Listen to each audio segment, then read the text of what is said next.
Oi! What sort of music do Packies like? The question hit me with palpable force. My cheeks burned, my eyes watered, and my head started to spin. I looked down at my feet while I tried to quickly formulate some kind of response. First, I wasn't a Packie. I was born in India and my parents told me I was an Anglo-Indian. I wasn't entirely sure what an Anglo-Indian was, but I knew Anglo-Indians weren't Packies. My tormentor continued. You like that sitar stuff? Fuck no. I watched Top of the Pops, I listened to Bowie and Bolan, and if my parents weren't so fucking uptight, I'd be wearing satin flares, eyeliner, and glitter in my hair. In my mind, I was already a glam rocker. In my mind, I looked just like every other kid in my shitty East London classroom. I tried to set the record straight, but my tongue felt like a thick slab of expansive, uncooperative flesh. I stuttered, I stammered, and I mumbled. Eventually, I produced a sound resembling the word no.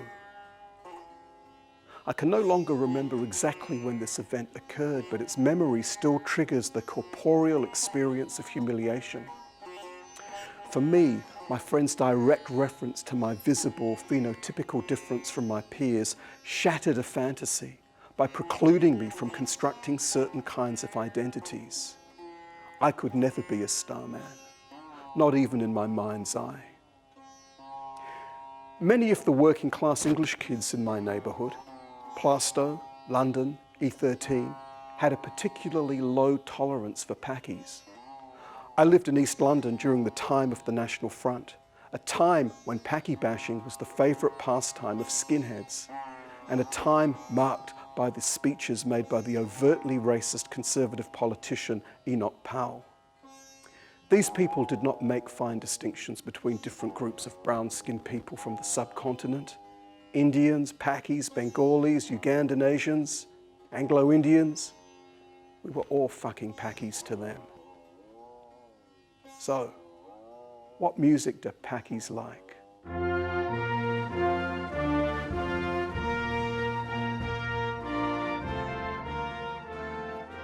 Happy Australia Day, mate. It's Australia Day in Perth, Western Australia. The year is 2013. I'm in my old hometown, wandering the streets of Claremont, a salubrious suburb located between the blue waters of the Swan River and the expansive Indian Ocean.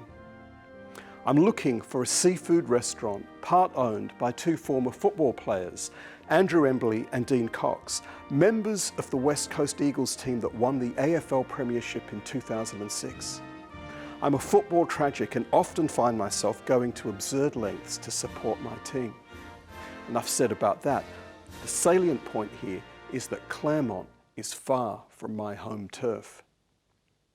Anyway, on this particular day, the sky is an unlikely deep blue and the sun shines fiercely. Nothing unusual about the weather then. Perth summers are brutal. I can feel the radiant heat from the concrete footpath burn through my rubber thongs as I struggle with Google Maps.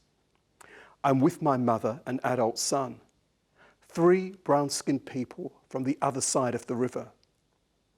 I rarely feel a sense of menace on the streets of Melbourne, so I'm mildly surprised at how uncomfortable I feel in Claremont amongst the designer-labelled boutiques and upmarket restaurants and the throngs of young white people draped in Australian flags.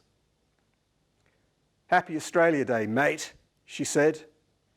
She wore the flag like a superhero's cape and sported miniature Aussie emblems on her cheeks. Her skin was unlined. She was tanned, taut with sandy blonde hair. She couldn't have been more than 20 years old, the quintessential West Australian beach babe. She looked at me intently, registered the fact that the hue of my skin didn't mutate with the changing seasons, and barked out her greeting for the second time. Happy Australia Day, mate. She waited for a response. Happy Australia Day, I said. Yeah, right, she said. She gave me one final cold stare before running on to join her friends, a mix of young men and women who also wore the national flag as a fashion accessory. I looked up at the sky, shielding my eyes from the glare of the sun with the upturned palm of my right hand, as I felt a cold trickle of sweat slide down my back.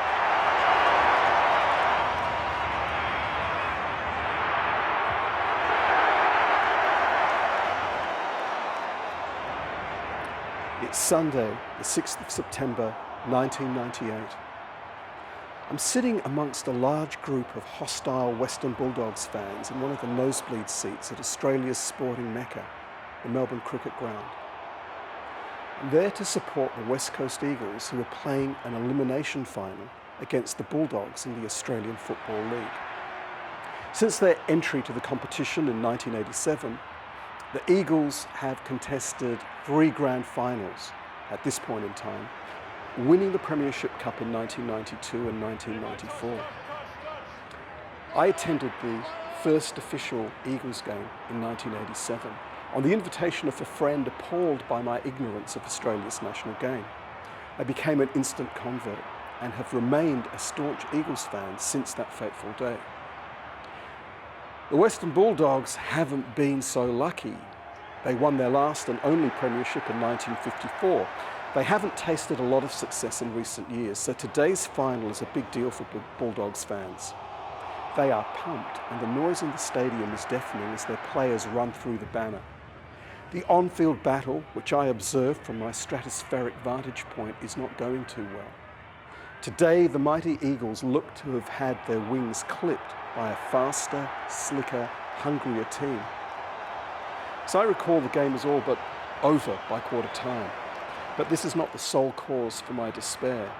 The Eagles are generally reviled as corporate upstarts from distant Western Australia, and opposition fans regularly express their disdain for them by raucously booing their players, especially the team's Aboriginal players.